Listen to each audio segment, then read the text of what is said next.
It's the Chosen One back with another video. Today's video is going to be exposing the enemy, because there's a lot of demonic forces that's living in actual human beings. If you're a child of God, you may came into contact with these type of people or these type of spirits, but the great thing, we are exposing it. This man, he really broke down on how his mindset was, and showing the world his vulnerability, that this is where I came from, and this is how you can correct that type of brokenness that's inside of you.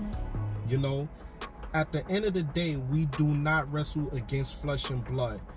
Anything that's trying to make you upset, anything that's trying to steal joy out your life, anything that's trying to do the total opposite of love, is from the devil. And we're going to start exposing these type of tactics, these type of spirits, these forces that's coming against you, especially if you chosen, and if you walk in this Christian life, and if you keeping your eyes on God, is going to send these type of forces your way. So we're going to expose it. This brother is going to really break down the elements on how he has suffered from these type of spirits. And after the video, I'll give my input on everything from it and what we can learn from it by him sharing his testimony. Peace. I'll see you after the video. You know, I'm starting doing more videos throughout the day, because I have some thoughts that come in instead of like scheduling like one or two, but I have thoughts coming, so I want to give it to y'all. The reason why it's so hard for a narcissistic person to change is because doing wrong feels good. Cheating felt good to me. Lying felt really good to me. Being deceiving, sneaking, giving a silent treatment felt powerfully good to me. I know this sounds weird to y'all, but giving a woman, my exes, a silent treatment felt really, really good. And if these people don't go through therapy, they're not going to change. They're not going to. Therapy requires you to sit in front of a psychotherapist, a psychiatrist, one-on-one, once or twice a week for an hour, hour and a half, for long periods of time, and taking on that constructive criticism. They're going to call you out. They're going to talk to you. They're going to make you think. They're going to make you reflect. And I was in therapy, like, just gritting my teeth, like almost breaking my root canals, because I was so upset. Because think about it, I didn't go into therapy until I was 46. And so from ages, when I started getting molested at 5, and watching porn at 7, and losing my virginity at 8, and then being touched by my uncle from ages 11 to 12, and my parents divorced, and my brother and uncle beat me up, and then me beating other kids up, and coming home to no lights, no water, no gas, no electricity. How in the hell am I going to learn how to love somebody through all of that? How am I going to learn how to care and have empathy?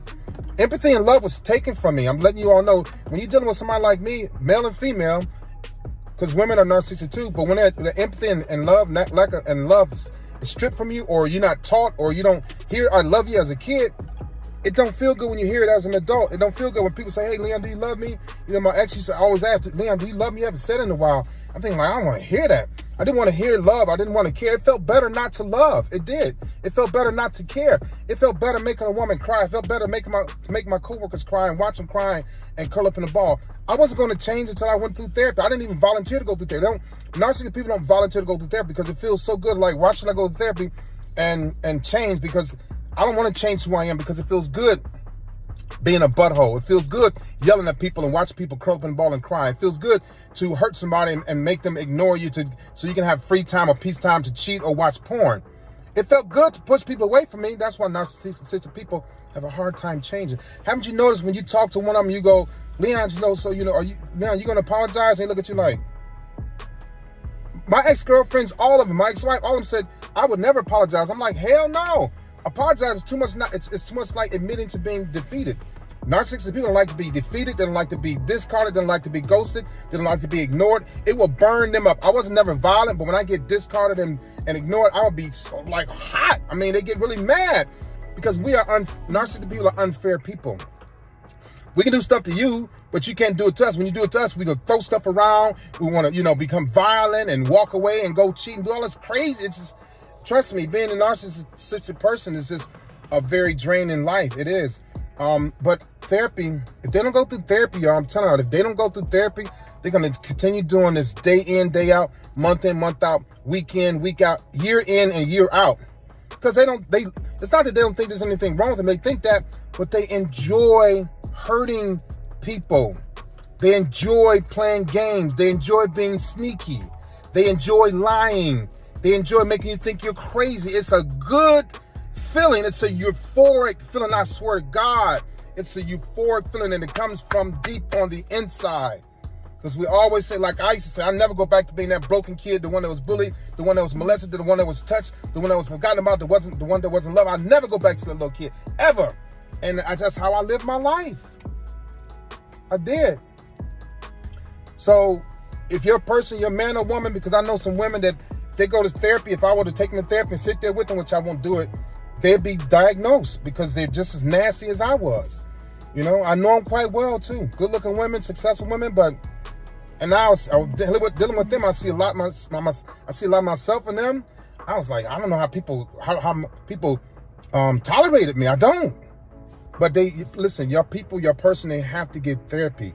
They have to want to sit down and fix the situation. They have to want to keep you and help you get better, and they get better, and the kids get better, and the family gets better. They don't want that. They don't want to sit through therapy. You're going to suffer for a long period of time. You're going to suffer for more weeks, months, and years. All right, I just wanted to get that off my chest. I want to put that was in my heart. I'm driving to the post office, and I had a thought. I just want to get that to y'all. All right, you have a lovely, beautiful day, and thanks for watching my videos. I'm here to help y'all. All right, have a great day. Deep.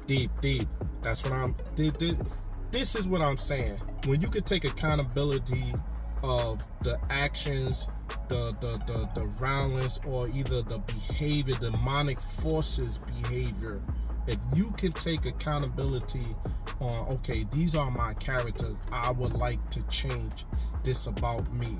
I want to come to you, God. God is not going to fix it unless you come humbly and acknowledge that you have this inside of you. And if you could come humbly before God and drop to God's feet and say, God, this is these type of spirits lives in me, and I can identify what this brother was talking about, and I need you to change me. I need you to take this old bitter or brokenness out of me so I can be a difference in this world. I want a new purpose. I want a new purpose to shed my light in the world, not to cause confusion, not to work for the darkness in any way.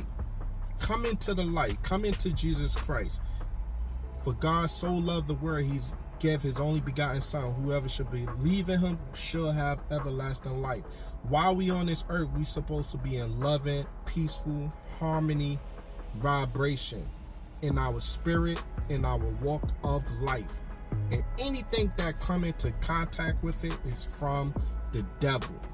So I pray that you receive this message. There's going to be many more messages, because God have sent me these type of videos that this brother is doing, and he's sharing his trueness on how he was able to manipulate from the spirit world.